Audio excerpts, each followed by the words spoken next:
Hello everybody and welcome back to the channel. My name is Invin and today I'm going to be bringing you guys a video on mistakes you need to avoid in New World 1.1 or New World Into the Void. Now, obviously this update dropped yesterday. A ton of things have changed, so I want to go over some of the nifty little changes and things you might know but you might not have picked up on the nuances of, to keep you ahead of the curve and, you know, avoiding these mistakes during your gameplay in Eternum. Now, before we jump into today's video, if you are new here to the channel, please do make sure you drop a subscribe down below, as I would really appreciate the support. It massively helps me on my content out, so I'd really appreciate that. And let's jump straight into it here then. So the first thing here is about, of course, the Void Gauntlet. Now, for those of you that don't know, this weapon scales off both intelligence and focus in that order, and those that aren't aware of how scaling works essentially in New World, what you have is your first stat, so your primary stat, your intelligence, will be roughly every point is worth 0.9 times that for a damage, and then every secondary point is worth roughly around 0.65 times that for damage. So focus points will be 0.65 times, and then your intelligence will be 0.9. If it's just one stat, like for example the Great Axe, it's just strength, so it's just 1 for 1 on the strength there. So basically you're going to want intelligence and focus, but what you will notice about the Void Gauntlet is it's unique in that most of its abilities, whereby you have some sort of healing. So let's take for example Essence Rupture, where the third upgrade here says friendlies within 4 meters of the afflicted target are healed for 80% of your weapon damage when the Essence Rupture ends, and this scales exclusively with focus. Now, for quite a few of the abilities, or at least the upgrades, and of course the passives on both of the trees here for the Void Gauntlet, you guys will see that it says it scales solely off focus. So although intelligence is very important, it's also going to be really important if you are trying to get some of that healing down, that you do scale your focus. And naturally you probably have this with the healing staff and high focus build if you are trying to heal anyway, but just as a heads up for those that are trying to do a hybrid damage healing class, you do need the focus as well to be able to get the most out of these abilities. Now, as an extra sort of added bonus here, you guys will know now that the equip loads have changed. So in fact, when you are in the heavy category, you don't get any bonus. Light has now gone up to 30% bonus for light category to healing, and medium is now a 15% bonus to healing when you're in that. Heavy is not anything below that, but technically you're losing out on 15 or 30% healing, so it is obviously the worst, as it were. But of course you do have higher resistances, so it's a kind of a game of weighing scales there. Would you like to play heavy and have higher resistances, or play medium or light and have that better healing efficacy? So that's a choice to make there. So as you guys will see at the bottom of my screen here, right in the middle, there is a haste boost, and this is because I am on the roads. When you move on the roads, sprint speed is increased by 10% while sprinting on the roads. You do have to keep moving, and you do have to be moving on the road for 3 or more seconds for this to activate, and then essentially you start going a lot quicker. Now, of course, this is pretty fast. If you do a dodge or any sort of combat thing, you'll notice that that disappears, and you do then have to run on it again for another 3 seconds whilst the combat ends, and then you get back into the swing of it and it re-enables it. It's the same if you draw your weapon, attack, anything like that. The sprint bonus does end until you've been running on the road without being in combat for a certain amount of time as well.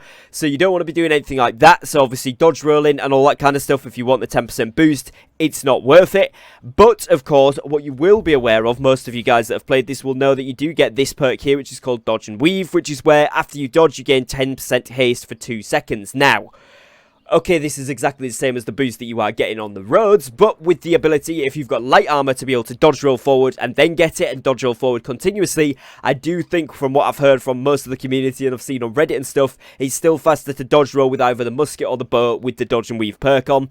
So it's entirely up to you what you prefer to do there, but it just means the rest of us do have a little bit of a chance to get places faster, which is really nice as well. Now, the next thing here is to always flag for PvP when gathering, or really when doing anything in New World now, as particularly when you hit level 60, it's a no-brainer. You get plus 10% loot luck bonus, which means any loot you get is 10% chance of being better, and then you also have a 30% gathering luck bonus. So if you're out in the wilderness, you flagged for PvP, like I am right now, whenever you're gathering things like trees, you're going to be gathering iron, star metal, whatever it is, or you're going to be gathering skinning, you have a better chance to get those rare item drops by 30% increase to gathering luck whilst you flagged up, which is ridiculously good, very needed, and of course brings a whole new risk slash reward type thing to the game, which I do think is needed, and I do enjoy a lot about the game. Now you see a lot more players flagged up. You can have little skirmishes even if you don't hunt each other down. You know, if you're trying to both go for the iron, you have a little skirmish about the iron. Whoever gets the most damage out, the other person tends to either run off or you kill them, and then you can get the iron or whatever. And it's kind of a fun little aspect. That risk versus reward aspect is really coming more into New World now, which I really like. And for those of you players that are saying, well, that's not fair to those that like PvE only, you can do this without. You're still getting the luck values that you had previously. It's just a boost to that luck values if you do choose to flag now, so that then obviously there's a little bit more reward for it, which in my opinion is a very, very good thing. Now, the next thing here is that there is no longer a bug with 250 strength. For those of you that weren't aware before, you couldn't really dodge roll after you got it. Some people were saying it decreased damage, all kinds of other stuff. This has all been fixed, so if you do want to play a strength build, which I think I'm going to switch back to after leveling up this Void Gauntlet, which is what I'm currently doing, this will be a lot better. And right now, with the buffs to the Warhammer and the Great Axe, is as good a time as any to be playing that Bruiser role, and to be honest, it's looking pretty powerful. So the next thing here is regarding Outpost Rush, and it's that the battle bred food is now only plus 5% to attack and defense when it was plus 15 before. Now, obviously, it's a no-brainer. It's still very, very good, getting plus 5 to attack and defense. You might as well have it than not have it, but do be aware you're not quite as tanky and you're not doing quite as much damage just from that food now. Also, killing the Baroness now gives a 15% damage reduction instead of the 25% that we saw before. So, less full sending straight after the Baron kill, please, because obviously you will take a lot more damage than you were previously. And of course, the Commander Tent buffs now do damage and defense buffs are 3%, 6% and 9% depending on the tier and level that you've got it up to, as opposed to what they were before. And again, that's the damage and defense, so you are still going to be getting a big buff whilst you're in there with all of these things combined, but not quite the ridiculous tanky level and damage levels that we were seeing before. So do bear that in mind. You will be dying a little bit quicker in that bit of content there as well. In terms of the invasions then here, the Spriggan, a lot of you guys will be interested to know this, has been nerfed. We've actually seen a 20% less damage overall and 50% less damage to structures from all Spriggans across the board. But you can no longer block these Spriggans. You used to be able to get 3 or 4 people with tank shields held up and you could kind of body block the Spriggan. That's been patched over. Apparently that wasn't intended. So you can now no longer block the Spriggan, but he does 50% less structure damage and 20% less damage. So hopefully we should be able to kill them a lot quicker, or at least they'll do a lot less damage when they do break in and not basically 5 hit the middle tower. So that's a bonus at the very least. Now, a lot of you guys will know that these big corruption breaches, not necessarily the level 65 ones, but more down here in Great Cleave when you were getting the level 45, same with Restless Shore. For example, the corrupted portals were renowned for disappearing. That has now been fixed, so you shouldn't be able to see these ones disappear in mid-fight. You should actually be able to complete them and get your rewards, which is a ton better than what it was before. Now, a lot of you guys may know about the wolves here. We had a little cave just up to the top left of Great Cleave here, and also one in the top right here. These 2 caves just next to each other, left here and right here.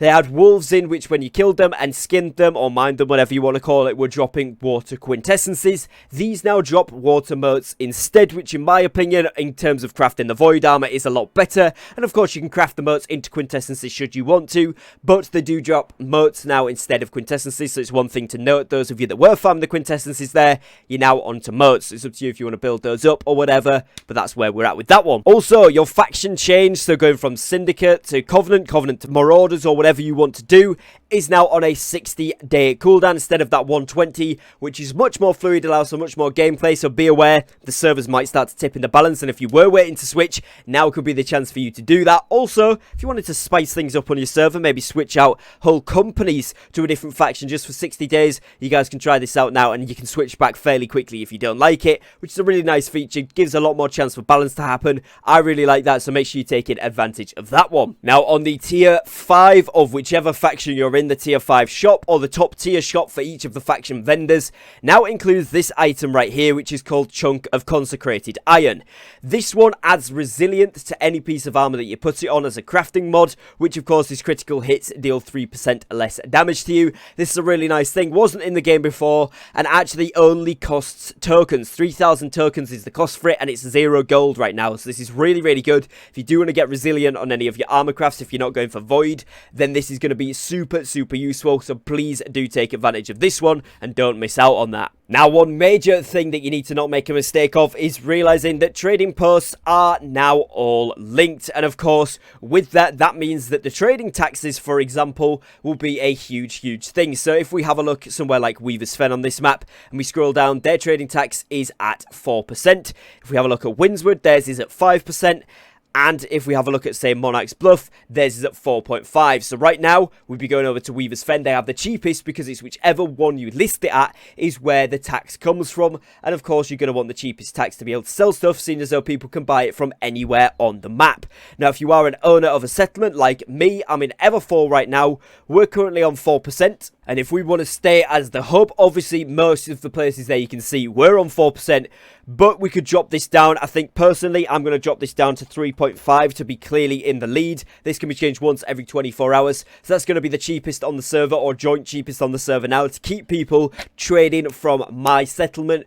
Which is good because now, as I say, they can trade it from anywhere. And if you're on the flip side of that, if you're a regular player, you don't own a settlement, then make sure you go into the one with the cheapest taxes so that you don't get caught up in just the trading hub, as it were, as you can now list it from anywhere and people can purchase it from anywhere else. Now, this is a huge thing for anybody that was crafting Arcana before. We now have a component on the left-hand side here, you guys can see just above my camera, called Alkahest. And this one is what you can put into basically your potions. So you'll see, for example, common health potions now take Alkahest, and then obviously some medical reagents. So then that is instead of some of the more ridiculous ingredients, shall we say. So again, you can put in these reagents here, but you also have Alkahest here, which is basically the compound that each of these is in. And these just cost hyssop and water to make. For the level 1 weak Alkahest is 2 hyssop, 1 water. Common is 4 hyssop, 1 water. Strong is 6, so I would imagine that then excellent is 8. And infused will be 10 per. So this makes a lot more sense. It does make the potions more accessible, and that is for both strong health potions, or any health potions, and mana potions, as well as regeneration and focus. So any of those potions there. So you will need to make sure that you're collecting a lot more of that hyssop, which a lot of us were not needing to use before to be able to craft this stuff here. Now, another thing you will notice on my map, if I scroll out, there's an upcoming invasion right here on Brightwood. But right now, I haven't got the annoying pop-up, and the reason for that is, of course, they have changed it where that the upcoming war/invasion pop-ups, when you click X on them, they now disappear until the next war or invasion comes up in that place. In other words, once you click X on it, it's gone off your screen. So that's just a really useful thing that I wanted to share with everybody now. It's not going to keep popping up. It's not going to keep being in your face every time you open the map. Even when you log off and come back on, it stays gone if you've already got rid of it, which is really good. But do be aware, don't fall into the mistake of thinking you haven't got one. Make sure to check the tab on the left there where it tells you each of the ones you can see just under the camera in the background there, each of the invasions and wars, etc. that are coming up. And that's just on the left tab there. It says upcoming wars, and that's for invasions as well. Make sure you're checking that if you are just Xing them off like myself, so that you know what's going on and when, so you don't get caught out by any of those things there. So hopefully you guys have enjoyed today's video and found it useful in some mistakes or some pointers that you need to be aware of with 1.1 Into the Void of New World now being here and released. If you have enjoyed it, please do make sure to drop a like on today's videos. It really does help support me and my content here on the channel. If you are new to the channel and you would like to see more New World content, whether it be guides and stuff like this, events, news, updates, setups, any tips and tricks, anything like that, then please do make sure to drop a subscribe on the channel down below with the notification bell on, as I do upload every single day. So I would love to have you here as part of my channel community. If you do want to support me directly as a content creator here on YouTube, there is the join button underneath today's video available if you do want to join the membership program. And other than that, guys, as always, thank you very much for watching. Thank you for your time. Take care and peace.